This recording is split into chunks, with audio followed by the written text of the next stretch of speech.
So from here I will place this lining into a backdrop, and let's create a backdrop from this, and this will be my lining spread.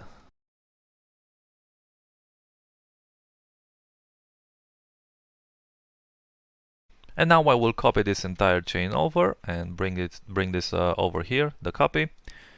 And for this I will simply now replace this with my LTG. Let's go with the static one. So import my static and then just place this in our mainstream. So let's place this here, and I can preview the result and maybe go forward a few frames where we have the static. So here it is, and maybe for this we can see that we are still using this mask of the smoke, and I think this is fine. We will have to preview the whole animation and see the result then. Let's maybe for now go to our volume and maybe increase the gain for this.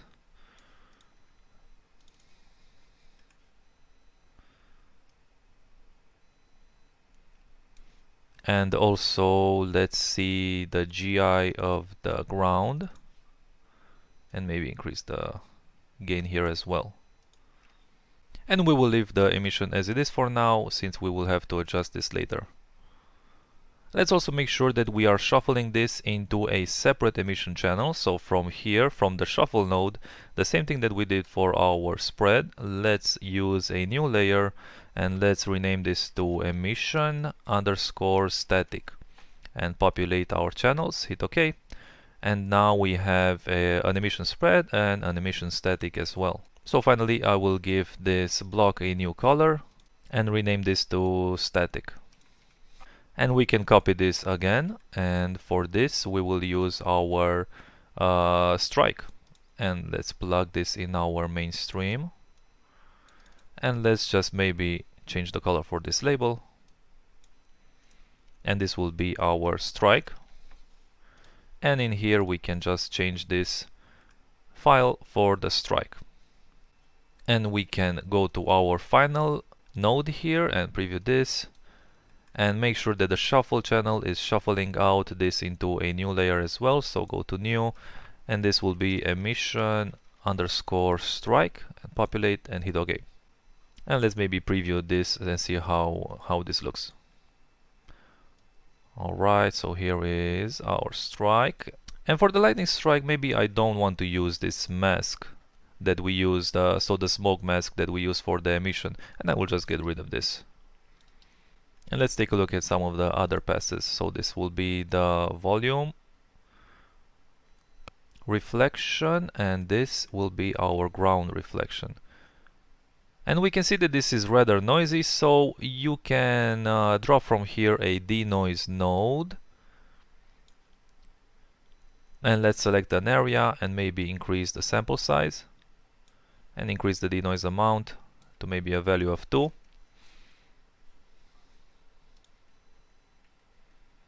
And also, if you want an even smoother result, you can from this node you can generate you can drop down a vector generator. So this will point to my render node, and for this denoise you can set the motion to be this vector generator. And now inside this denoise node you can use the temporal processing, and I will set this to enable, and I can increase the frame blending.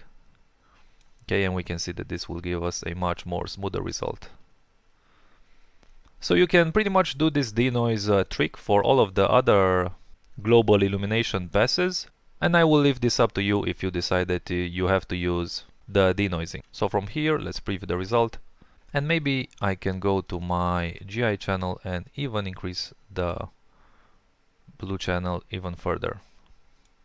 And let's leave these as they are for now. So the only element we have left to take care of now is the rays. So let's go ahead and import our rays, and let's grab a shuffle node, drop this here, and let's use the same formatting that we did for the earlier ones and drop down a node here and here.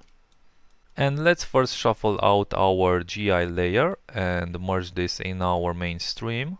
Alright, so here is our GI, and the merge should be set.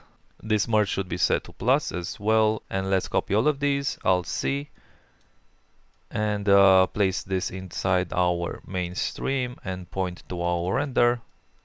And from here I want the volume layer. Okay, and finally let's also press Alt-C again, do the same operation and point this here. I guess we could have just copied the block. It's pretty much the same, only that for our emission channel, so inside this shuffle I want to shuffle this to be our fog emission. Alright, and let's preview the result. So that's pretty good.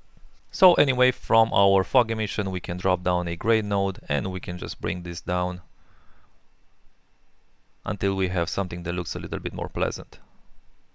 And maybe decrease the gamma. Alright, so this looks much better, much more like volumetric rays. And I'm pretty satisfied with this color, but I will drop down another gray node, and just because I'm really not comfortable with just having one predominant color for this whole effect, which is blue, I want to introduce a little bit of red in some of these elements, in which case the element is going to be this emission for the volumetric rays. So from this second grade node I will go to my gamma and I just want to bring in a little red. Okay, and let's preview this. So we can see that with this second grading we just add a little bit more of variation in the color, and while this doesn't make any sense, it just looks a little bit more interesting. And in general I try to have at least two colors in anything that I'm creating, even if the second color is very subtle. So this is just completely my own personal preferences. You obviously can keep this blue or use whatever colors you want, and on that note you can pretty much drop down a hue node from any of these layers here, and if you change the hue you can create completely different looks. So you can make your entire lightning effect red or orange or any color that you want, and it should still look pretty good. So that's just an FYI. Anyway, let's go back to our first gray node and maybe just increase the value a little bit. Alright, and let's also do the same thing for our other layers as well. So for this volume, let's maybe drop down a grade, and for this I might want to increase the gain actually, and maybe even the gamma, and drop down a second grade, and for the second grade go to the gamma and just introduce a little bit of red in it. Alright, and do the same for my GI over here. So maybe increase the gamma, and then for the second grade introduce some red in the gamma. And let's preview this. So overall we just have a little bit of variation in the color. Let's leave this as it is for now, and we have to finally set up the glow. So from this let's encapsulate all of this in a backdrop, and this is our rays.